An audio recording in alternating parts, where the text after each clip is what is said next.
Imagine करो तुम ICU में अकेले हो एंड एक पेशेंट का हार्ट रेट अचानक से 190 तक चला जाता है, पेशेंट ब्रेथलेस होने लगता है, बीपी भी कम होने लगता है। तुम कैसे बचाओगे पेशेंट को? टैकीकार्डिया को तुम सिंपली दो पार्ट में डिवाइड कर दोगे, narrow and wide complex tachycardia. अब पेशेंट अगर स्टेबल है तो हमें पेशेंट का रिदम देखना है कैसा है। रिदम में तुम सिर्फ क्यूआरएस कॉम्प्लेक्स देखो, अगर क्यूआरएस कॉम्प्लेक्स नैरो दिख रहा है तो ये मोस्ट प्रोबेबली एसवीटी हो सकता है। अगर वाइड है क्यूआरएस कॉम्प्लेक्स कुछ ऐसा तो ये मोस्ट प्रोबेबली वीटी हो सकता है। Now wide complex tachycardia, wide complex tachycardia में हमें वीटी मिलता है, इसमें तुम्हें क्यूआरएस कॉम्प्लेक्स की विड्थ ज्यादा मिलेगी। अब वीटी में दो टाइप होते हैं, monomorphic VT and polymorphic VT. इसमें भी तुम्हें वही प्रोसेस फॉलो करना है, पहले देखना है पेशेंट स्टेबल है या नहीं। अगर पेशेंट स्टेबल है तो तुम 150 mg कार्डेरॉन दोगे ओवर 10 मिनट्स, एंड अगर उससे कंट्रोल नहीं हुआ तो will go for the infusion of Cordarone, जिससे जरूर सेटल होगा।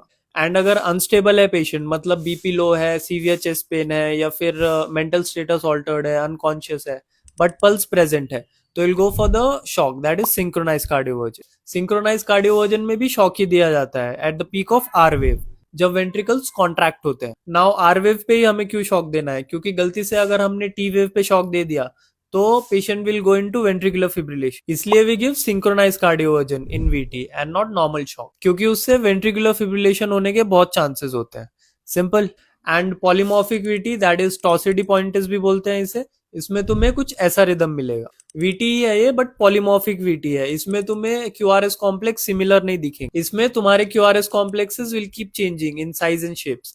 इसमें भी तुम्हें देखना है कि पेशेंट स्टेबल है या नहीं पहले। अगर पेशेंट स्टेबल है तो तुम मैग्नीशियम सल्फेट दोगे 2 ग्राम्स ओवर 10 to 15 मिनट्स, ये करेक्ट करने में रिदम हेल्प कर देगा। एंड अगर अनस्टेबल है रिदम तो शॉक देना है पेशेंट को, सिंपल। सिंक्रोनाइज कार्डियोवर्ट नहीं करना, शॉक देना है सिर्फ, सिंपल। एक और बात याद रखो, जब तुम्हें ये टैकीअरिथमियाज मॉनिटर पे मिलते हैं तो पेशेंट का स्टेबल है या अनस्टेबल है देखना जरूरी है, एंड पल्स चेक करना भी जरूरी है। अगर पल्स नहीं है पेशेंट की तो तुम इसको कार्डियक अरेस्ट जैसे ट्रीट करोगे। कोई भी टैकीअरिथमियाज को you will give CPR and shock दोगे तुम, और every 3 to 5 minutes 1 mg adrenaline दोगे, मतलब इसे तुम्हें पूरा कार्डियक अरेस्ट जैसे ही ट्रीट करना है। एंड ये सब टैकीअरिथमियाज का कॉज ठीक करना मत भूलो, सब इलेक्ट्रोलाइट इम्बैलेंस ठीक करो एंड ये टैकीअरिथमियाज खुद सेटल हो जाएंगे। अब अकेले आईसीयू में तो डरना मत।